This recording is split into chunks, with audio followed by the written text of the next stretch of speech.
nasipse.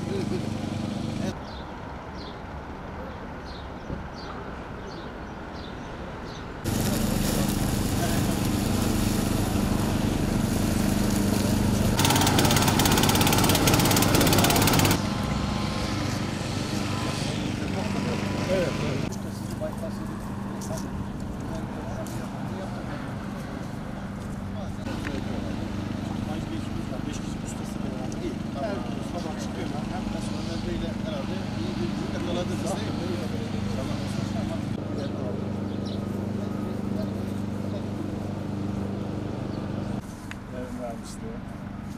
Bakalım sınav sonuçlarına. Nasıl geçti sınav?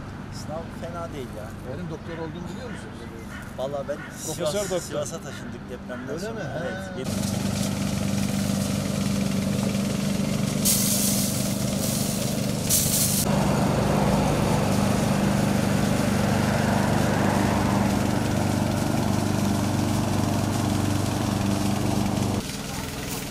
Yumuşak yumuşak. Şöyle. Evet, şöyle taraf.